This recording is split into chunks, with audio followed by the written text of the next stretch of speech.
Hace como 7 años, estudiaba odontología en una universidad aquí en Ciudad de México.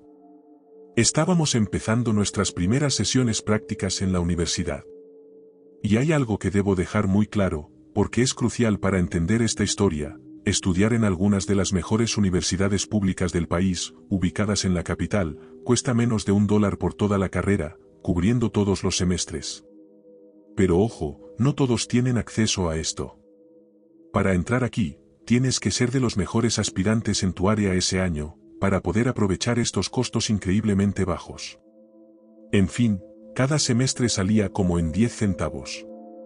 Al menos así era cuando yo estudiaba. Pero por otro lado, me tomaba más de 2 horas en transporte público, todos los días, para ir y volver de la universidad, lo que obviamente generaba un costo, y también los materiales necesarios para las tareas, que es la base de esta historia.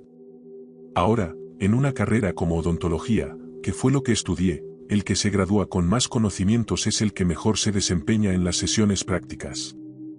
Y los que, antes de llegar a ese punto de la carrera, tienen la oportunidad de practicar con dientes de verdad, cuando les toca hacer las pasantías profesionales, encuentran lugares que les pagan, porque ya tienen experiencia.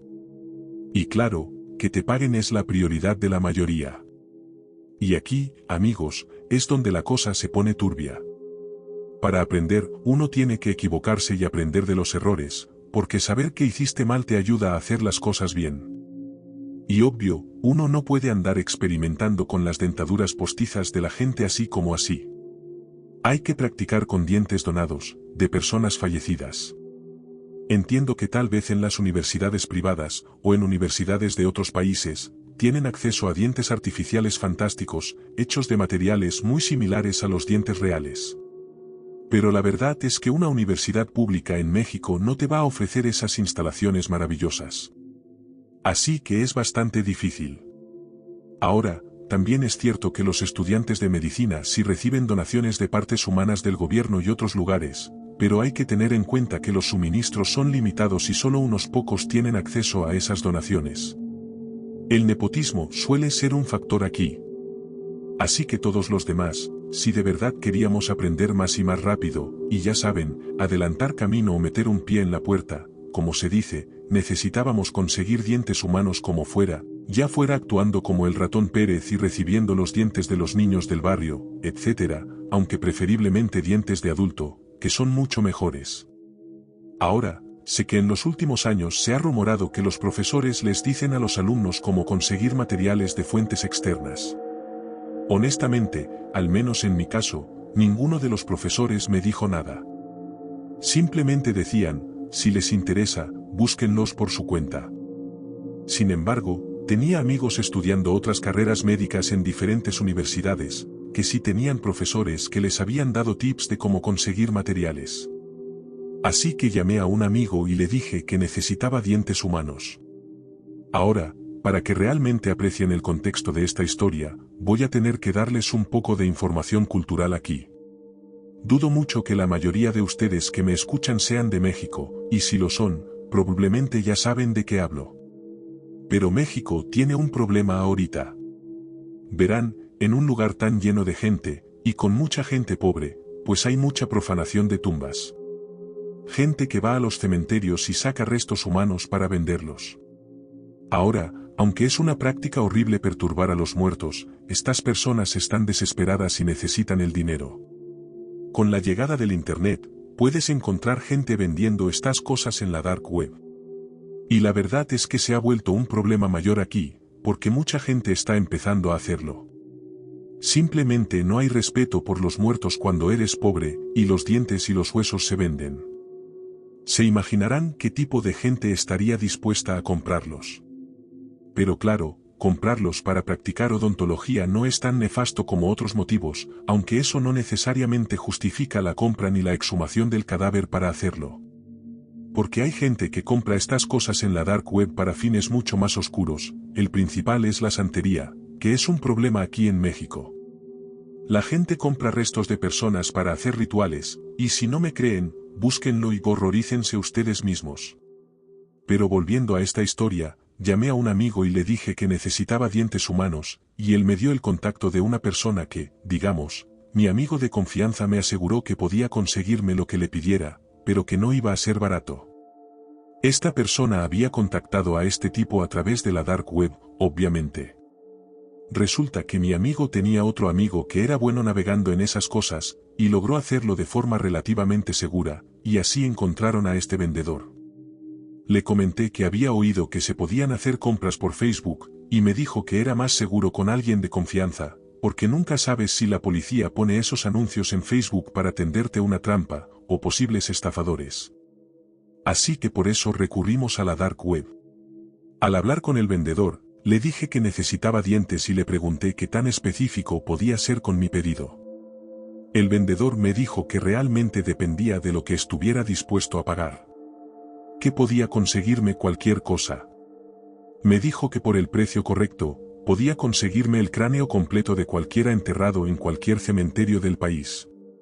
Que solo tenía que darle un nombre y él conseguía el material. Bueno, pues tengan en cuenta que una expedición así sería demasiado cara para mí, por el precio que me dio.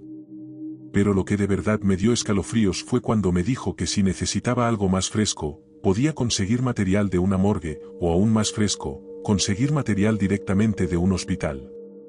Estaba bastante claro que esta persona estaba metida en algo muy turbio, la verdad.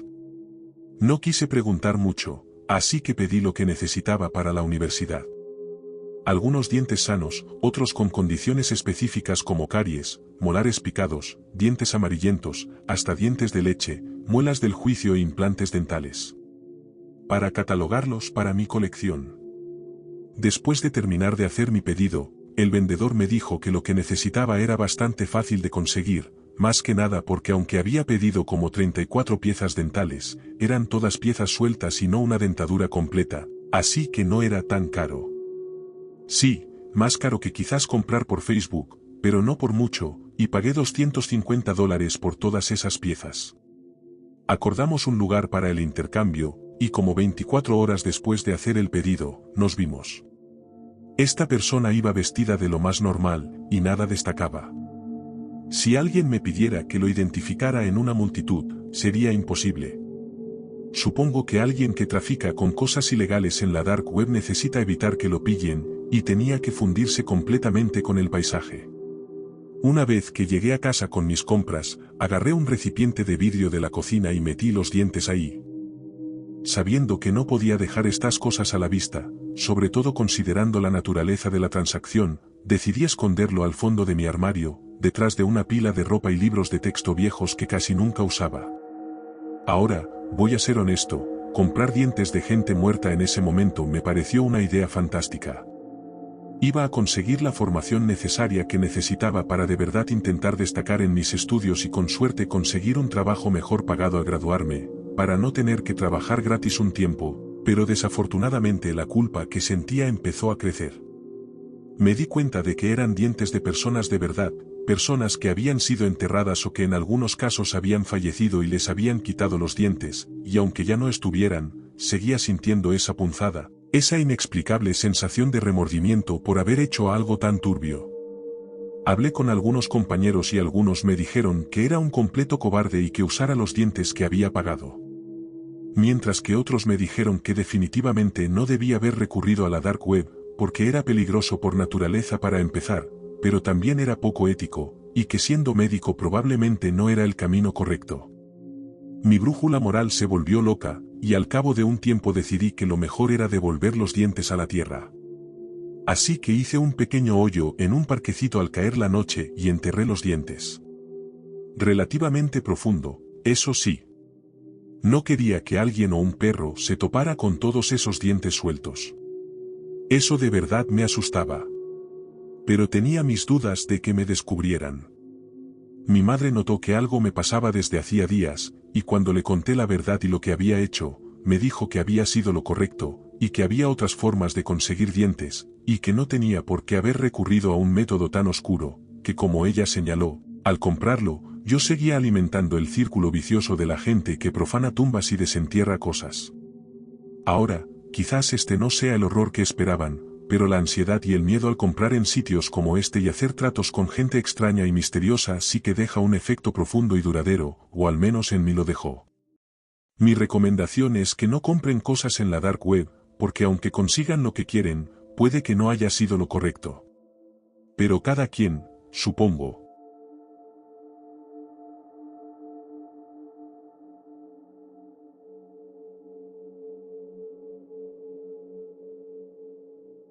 He pasado mucho tiempo navegando por Internet durante la pandemia. Incluso después de que las restricciones empezaron a aligerarse, me di cuenta de que ya no quería salir mucho. Comparto el mismo sentido del humor negro, siento lo mismo sobre la mayoría de la gente, me gusta la misma música y películas, y ambos sentimos que no podemos ser nosotros mismos con la mayoría de los demás, como si tuviéramos que ponernos una máscara de cortesía en público. Él simplemente me entiende. Es mejor amigo que cualquiera que haya hecho en la vida real, eso seguro. O al menos, eso pensaba. Resultó no ser cierto, pero mi relación con Miguel es importante para explicar cómo llegué a este punto, cómo llegué a la encrucijada en la que me encuentro ahora. Tengo una decisión que tomar, y no tengo mucho tiempo para hacerlo, pero me estoy adelantando. Déjenme volver a después de que Miguel y yo empezamos a chatear en línea. Ambos somos grandes fanáticos de los efectos por computadora. De hecho, nos conocimos en un foro discutiendo el software Blender que mucha gente usa para hacer vídeos generados por computadora. Nos llevamos bien de inmediato, intercambiando direcciones de correo electrónico y números de teléfono. Luego empezamos a enviarnos vídeos para ver si podíamos adivinar, solo con verlos, si eran reales o falsos. Yo intentaba engañarlo a él, y él intentaba engañarme a mí. Al principio, era bastante fácil, si sabes qué buscar. Puedes detectar señales reveladoras de gráficos por computadora, pero se puso muy difícil después de un tiempo. Se convirtió en una especie de obsesión. Pasaba horas buscando un vídeo que pudiera engañar a Miguel y mi búsqueda me llevó a la web oscura. No recuerdo si fui yo o Miguel quien empezó a enviar vídeos sangrientos, pero muy pronto, eso era todo lo que nos enviábamos. Yo buscaba vídeos gráficos de gente muriendo que hubieran sido alterados por un programa de gráficos por computadora o creados completamente con computadoras. Por supuesto, me topaba con vídeos que parecían súper reales, y me di cuenta de que muchos de ellos eran realmente reales, gente de verdad siendo asesinada de todo tipo de formas horribles. Y muy pronto, ya no compartíamos vídeos para intentar engañarnos el uno al otro. Solo intentábamos impresionarnos con lo grotesco. Como dije, compartimos un sentido del humor negro. Además, hay algo en ver gente morir en vídeo que te hace sentir vivo. Llámenlo curiosidad morbosa si quieren. Yo solo lo llamo naturaleza humana. En fin, esto continuó durante unos meses antes de que Miguel me enviara un enlace a este sitio web oscuro donde puedes elegir qué le pasa a un personaje generado por computadora. Eliges cómo muere. Los gráficos son increíbles en este sitio. Son tan buenos que a veces es difícil decir si siquiera son falsos. Pero hay algunas señales que un ojo agudo puede detectar. El primero en el que participé fue el de una joven en un paso elevado. Mostraba una toma de ella de pie en la acera del puente mientras el tráfico pasaba a toda velocidad a pocos metros de distancia. 3 opciones aparecieron en la pantalla para su muerte. La primera era que saltara del puente y cayera a la carretera de abajo. La segunda era simplemente caminar hacia el tráfico en el puente. La tercera era que alguien se acercara y la asaltara, matándola en el proceso. Había como 20 de nosotros votando en el sitio web. Tenías que gastar unos pocos dólares en Bitcoin para emitir tu voto, pero estaba bien. El sitio web tenía que ganar dinero de alguna manera. Yo voté por el asalto, pero la mayoría de la gente quería verla saltar. Así que cuando terminó la votación, ella se subió a la barandilla y se lanzó de cabeza, estrellándose al aterrizar en el pavimento y siendo atropellada por un camión. Fue bastante salvaje. Parecía muy real. La física de la simulación era genial. Era casi como si pudiera ver su cráneo romperse y sus huesos fracturarse. Cosas de locos. Después de aproximadamente un mes de visitas regulares a ese sitio, Miguel me envió un enlace a un sitio diferente. Solo que este era de verdad. Mis manos empezaron a temblar al darme cuenta de qué se trataba el sitio. No solo era completamente ilegal, sino que también se sentía mal, y esa era parte de la atracción. Según el sitio, todas las personas en él estaban enfermas terminales y aceptaban participar por la recompensa económica. Para ser claro, este sitio era mucho más caro que el otro. Costaba varios cientos de dólares siquiera mirar y más para votar. Aparentemente, el 80% de las ganancias iban a la familia de la persona. Mejor que morir y dejar a tu familia en deuda, pensé. No pude dejarlo pasar, aunque estaba un poco fuera de mi presupuesto. Dije, al diablo, y les pagué lo que querían. La víctima era un hombre mayor, tal vez de unos 60 años, que tenía un tumor cerebral. Lo tenían en cámara en la esquina de una habitación pequeña, cuyas paredes y suelo estaban cubiertos de plástico transparente. Estaba simplemente sentado en un asiento en jeans y una camiseta. Las opciones eran un poco diferentes para este. La primera era que lo mataran a golpes con cadenas. La segunda era que lo apuñalaran hasta la muerte con cuchillos de cocina. Y la tercera era la muerte por machete. Yo voté por la muerte por machete. Por suerte para mí, ganó el machete. Observé con una sensación enfermiza en el estómago cómo dos hombres con máscaras negras entraban en la habitación cargando machetes. Aparentemente, tenían varias cámaras instaladas porque el ángulo cambió justo antes de que los hombres empezaran con él, cambiando a una toma más cercana. El anciano levantó las manos para protegerse de los ataques que se acercaban. El primer ataque le cortó el antebrazo y le rompió el hueso. Miré con incredulidad cómo el hombre enmascarado destrozaba al anciano. Escuché sus gritos en mis auriculares. Vi la sangre drenarse de él mientras forcejeaba débilmente en el suelo. La transmisión terminó poco después de que uno de los hombres enmascarados le cortara la cabeza. Me recosté en mi silla, con el corazón latiendo con fuerza en mi pecho, las palmas sudorosas y los ojos muy abiertos. Acababa de ver cómo asesinaban brutalmente a un hombre en tiempo real. No volví a entrar en la web oscura por un tiempo después de eso. No podía dejar de pensar en ello, reproduciéndolo en mi cabeza una y otra vez. Me sentía mal por todo el asunto. No podía creer que realmente hubiera pagado por ver morir al hombre, que hubiera votado para que muriera. Nunca me había considerado una persona cruel. Pero, ¿me convertía en una mala persona ver morir a un hombre así, un hombre que de todos modos habría muerto una muerte lenta e incluso más dolorosa? Luché con esta pregunta durante un tiempo. Empecé a ver el mundo de forma un poco diferente. Fui a ver a mis padres por primera vez en casi un año. Vivimos en la misma ciudad, pero simplemente nunca fui a su casa durante la pandemia. Nunca hemos sido tan cercanos, pero supongo que había usado la pandemia como una excusa para no verlos. Así que cuando fui después de ver morir al hombre en ese sitio web, las cosas fueron diferentes. Fue como si los viera bajo una nueva luz. Los vi como humanos.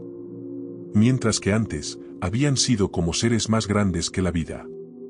Incluso si hubiera sabido lógicamente que eran tan mortales como cualquier otro, todavía me aferraba a la noción infantil de que nada malo podría pasarles nunca. Pero sabía que ya no era el caso. Las cosas habían cambiado. Yo había cambiado. No pasó mucho tiempo después de visitar a mis padres cuando Miguel me envió un mensaje de nuevo. Ronda 2, decía el mensaje. Aún mejor esta vez. Estaba intrigado. Seguí el enlace que me envió y fui recibido con una oferta para ir a una fiesta organizada por el sitio web. Sería una fiesta para ver, decía la invitación. Al principio pensé que era una broma. Le envié un mensaje a Miguel y se lo dije, pero él insistió en que no era ninguna broma. Dijo que iba a ir a la fiesta y que yo debería ir también. Era tentador. Nunca antes había conocido a Miguel, y sentía curiosidad por la gente que dirigía el sitio web. Quería saber dónde encontraban a estas personas con enfermedades terminales. Un día después, recibí un mensaje del fundador del sitio web, Félix Fernando. He estado hablando con Miguel, decía su mensaje. Dice que eres reacio a venir a nuestra pequeña fiesta. La nuestra es una comunidad pequeña, y necesitamos mantenernos unidos. Así que, estoy dispuesto a eximirte de la cuota en tu caso. Sin embargo, si no te sientes cómodo viniendo, lo entiendo completamente. Tal vez la próxima vez. La fiesta aún faltaba una semana cuando el señor Fernando me envió un mensaje, y no respondí de inmediato. Tenía que pensarlo. Definitivamente era un paso fuera de mi zona de confort. Me había acostumbrado tanto a quedarme en casa, a mantenerme aislado, a trabajar desde mi computadora. Pero a medida que pasaban los días, poco a poco me fui entusiasmando con la idea. Sería bueno para mí salir de casa e interactuar con gente por un cambio. Además, sentía curiosidad por la fiesta para ver qué prometía la invitación. 2 días antes de la fiesta, les envié un mensaje tanto a Miguel como al señor Fernando para decirles que estaría allí. La noche de la fiesta, tomé un Uber a la dirección que proporcionaron en mi invitación encriptada. Era una casa grande en una parte de la ciudad a la que rara vez había ido. Todas las casas tenían portones y estaban retiradas de la carretera principal. Algunas de ellas incluso tenían guardias de seguridad sentados en pequeñas casetas. La casa a la que me llevó mi Uber era una de ellas. Le di mi nombre al guardia del portón, y escaneó el código QR en la invitación que saqué en mi teléfono. El portón se abrió, y el conductor de Uber me dejó frente a la gran Casa Blanca y se marchó. Tenía 3 pisos de altura e impecable. El jardín delantero era una obra de arte que incluía arbustos y setos perfectamente cuidados. Subí los escalones de piedra de la entrada y levanté la mano para tocar cuando la puerta se abrió. Un hombre corpulento y con cicatrices de acné chocó conmigo mientras salía corriendo, casi derribándome. Sus ojos estaban muy abiertos por el miedo, y su respiración era entrecortada. No me prestó atención, bajando los escalones tan rápido como sus cortas piernas se lo permitían, murmurando en voz baja en un tono agudo. Un hombre alto con un traje negro y rojo se colocó en la puerta y observó al hombre corpulento bajar los escalones. Tenía una leve sonrisa en su rostro. «Debes ser Samuel», dijo el hombre, girándose hacia mí. «Soy Félix Fernando, tu anfitrión para esta noche». Asentí, en reconocimiento. «Santi está bien», dije. «¿Qué fue todo eso?» «Oh, hay uno cada año», dijo el señor Fernando. «¿No te preocupes por él?» Extendió un brazo largo alrededor de mis hombros y me hizo entrar. Mientras cerraba la puerta tras nosotros, oí una especie de conmoción en el jardín delantero. Sonó como un grito ahogado seguido de un crujido, pero la puerta estaba cerrada cuando me giré para mirar. El señor Fernando me arrastró con él hacia el interior de la casa. «¿Ya llegó Miguel?», pregunté. «Sí y no», dijo el señor Fernando mientras caminábamos más adentro de la casa. El lugar estaba decorado con terciopelos rojos y negros, con muebles caros y cuadros colocados estratégicamente por todas partes. «¿Qué significa eso?», pregunté. «Permíteme hacerte algunas preguntas primero, Santi», dijo el señor Fernando. «Entonces todo quedará claro sobre Miguel». Asentí, pero tenía una sensación de inquietud en el estómago. «Cuando eras joven, ¿te metías mucho en problemas?», preguntó el señor Fernando. «Bueno, supongo, pero no creo que más que otros niños». «¿Te peleabas con otros niños, y te acusaron de estar involucrado en la desaparición de un gato, es correcto?» «Sí, pero lo del gato...». «Yo nunca...». «¿Y crees que los demás no son dignos de tu presencia?». «¿Qué?», dije, sorprendido de lo mucho que el desconocido sabía de mí. «No, no creo eso». «¿Qué es esto?». En fin, el señor Fernando suspiró y me miró con los ojos entrecerrados. «Santi, no estoy aquí para juzgarte. Te conozco. Tú y yo, somos iguales. Está bien que admitas estas cosas, porque yo ya lo sé. Por ejemplo, tengo varias conversaciones tuyas en foros donde dijiste que la mayoría de las demás personas no eran lo suficientemente buenas para ti, o algo similar». «¿Tienes estas conversaciones?», pregunté. «¿Qué significa eso?». «Escucha, Santi, la persona que conoces como Miguel no es una persona en absoluto.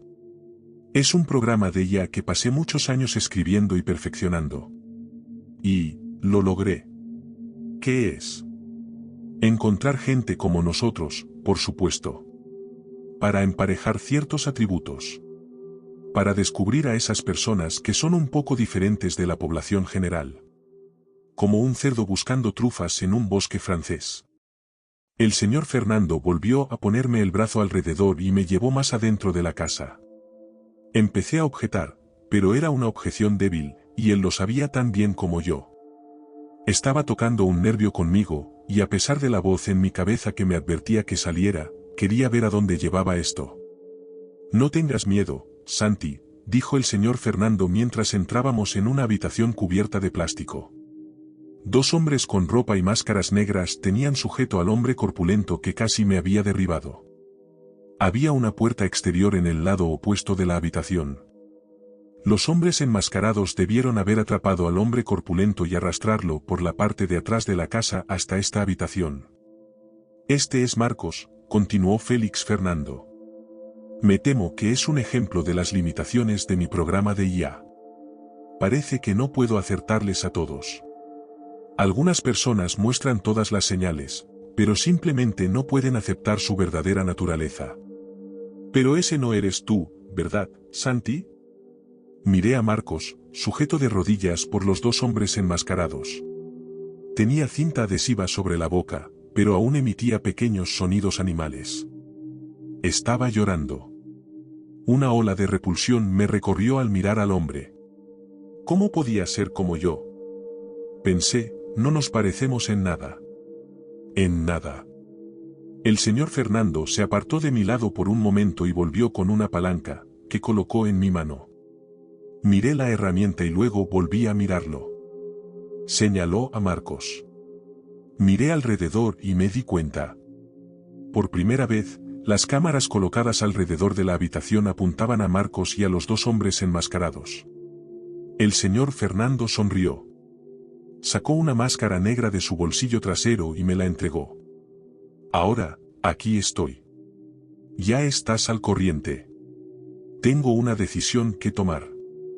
Me pongo la máscara y, al hacerlo, esencialmente me quito la máscara que he estado usando durante años sin siquiera darme cuenta. ¿Es esto quién soy? ¿Quién quiero ser? ¿Es siquiera una elección? Pienso en cómo me sentí al ver al hombre siendo destrozado por los hombres enmascarados con machetes, probablemente los mismos hombres que sujetan a Marcos ahora. Recuerdo cómo me sentí. La excitación nerviosa en mi estómago. ¿Eran verdaderas las emociones que sentí, disgusto y vergüenza, o eran solo subproductos de la incómoda comprensión de que soy un asesino? Busqué profundamente en mi interior una respuesta. ¿Quién soy yo de verdad? Me pongo la máscara y doy un paso hacia Marcos, con la palanca pesada en mi mano. Siento una sensación de ligereza, como nada que haya experimentado antes. Todos los instintos naturales que he estado tratando de reprimir toda mi vida parecen inundarme, y no deseo nada más que sentir el cráneo de este pequeño gordo crujir bajo mis golpes. No tienes que tener miedo, dice el señor Fernando desde atrás. Aquí puedes ser tú mismo. Sigo adelante, acercándome a una distancia de ataque de la cabeza de Marcos. Levanto la palanca, pero antes de balancearla para fracturar el cráneo del hombre, me vuelvo hacia el señor Fernando. Me gustaría traer a mis padres aquí, digo con una voz que es a la vez mía y completamente nueva. Siento como si hubiera vuelto a nacer, a la vida que se supone que debo vivir. Me gustaría mucho, se ríe el señor Fernando. Vas a encajar muy bien aquí, Santi.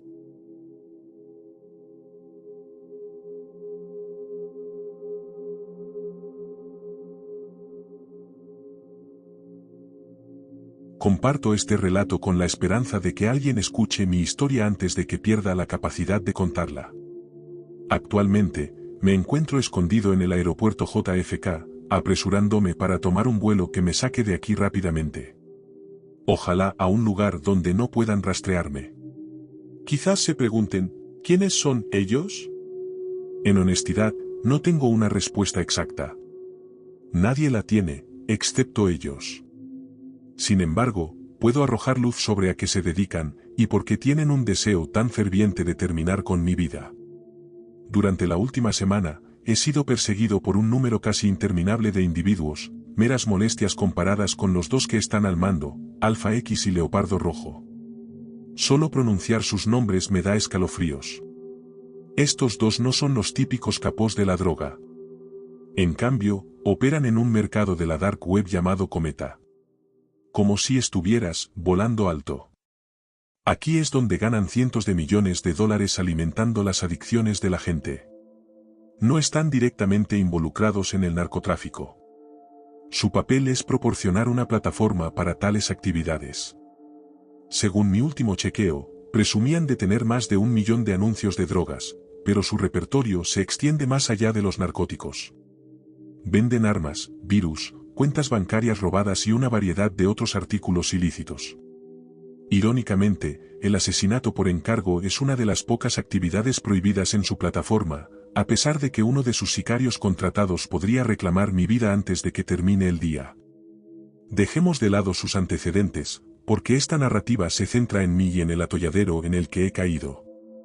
Todo comenzó hace 2 semanas en la sección de ciencia ficción de mi biblioteca local.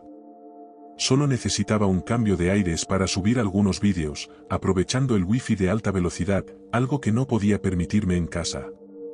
Después de mirar fijamente una pantalla durante horas, mi vista de repente se aclaró, revelando un maletín de cuero para laptop que había pasado desapercibido. Tras una inspección más cercana, parecía muy costoso.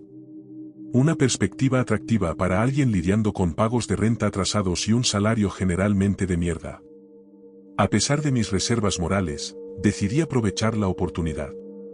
Poco imaginaba que esta elección aparentemente inocua me lanzaría a una tumultuosa secuencia de eventos. Sin preocuparme por posibles cámaras de seguridad y curiosos, discretamente guardé el maletín debajo de mi chaqueta universitaria y opté por una ruta menos llamativa para volver a casa. Cuando llegué a casa, contacté a Gerardo, un amigo experto en la reventa de artículos prestados.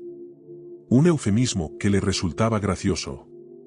Le conté sobre mi hallazgo, y rápidamente me cotizó una suma de $3.000. A pesar de presentir la estafa, mi precaria situación financiera me dejaba poco margen de negociación. Al abrir la laptop, surgió un obstáculo imprevisto. Un verdadero bootloader Crypt 7.0 exigiendo una contraseña. Mi limitada experiencia con computadoras, especialmente herramientas de cifrado avanzadas y Linux, me dejó lidiando con el enigma. El programa, resultó, era una herramienta robusta de cifrado de disco completo, y sin la contraseña correcta, corría el riesgo de un bloqueo perpetuo. Después de una serie de intentos fallidos de contraseña, mi mirada se posó en 2 pegatinas que adornaban la laptop. Un símbolo de Bitcoin y una cebolla con las letras T o R. Desesperado por una solución, opté por la contraseña Bitcoin Tor, y para mi asombro, la computadora arrancó exitosamente. Sin embargo, una segunda pantalla de inicio de sesión con el nombre de usuario B2 me recibió, necesitando otra contraseña. Afortunadamente, la pereza del dueño anterior jugó a mi favor, ya que empleó contraseñas idénticas tanto para la computadora como para la herramienta de cifrado. Desbloquear la laptop reveló una lista de 5 aplicaciones instaladas, una terminal, Sublime Text, el navegador Tor, una billetera de Bitcoin y una aplicación de chat llamada Torch. La comprensión me invadió. Inconscientemente había tropezado con un descubrimiento significativo. Las ramificaciones de mi hallazgo eran enormes, especialmente considerando las notorias actividades asociadas con el navegador Tor y las transacciones de Bitcoin. Mientras exploraba el contenido de la laptop, una ventana de chat llamada símbolo beta captó mi atención. La conversación insinuaba la copia de seguridad de una base de datos, y la urgencia en los mensajes sugería una implicación ilícita. Intentando volver a enfocarme en la realidad, decidí venderle la laptop a Gerardo, quien llegó en estado de ebriedad, ajeno al potencial de la laptop. En medio de nuestra transacción, una memoria USB chapada en oro se cayó del maletín, añadiendo una capa extra de intriga a mi descubrimiento. Después de la partida de Gerardo, la curiosidad me llevó a conectar la memoria USB a la laptop. Aunque no apareció ningún contenido discernible, procedí a explorar las aplicaciones instaladas. La billetera de Bitcoin me solicitó cargar un archivo de billetera desde la memoria USB, indicando que había tropezado con una pieza vital del rompecabezas. Una ventana de chat reveló discusiones involucrando bases de datos, aludiendo a entidades llamadas Alfa X y Leopardo Rojo. Se hizo inconfundiblemente claro que, sin saberlo, me había aventurado en un dominio peligroso. Volviendo al presente, necesito acortar esta historia. Alcancé a ver a uno de sus operativos. El tiempo es esencial, y mi vuelo sale en 2 horas. Intentaré terminar mi historia antes de entonces, siempre y cuando logre subirme al avión.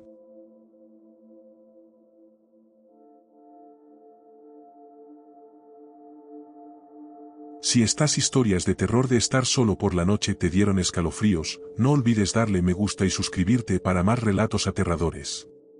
¿Qué habrías hecho tú? Deja tus comentarios. Queremos saberlo todo.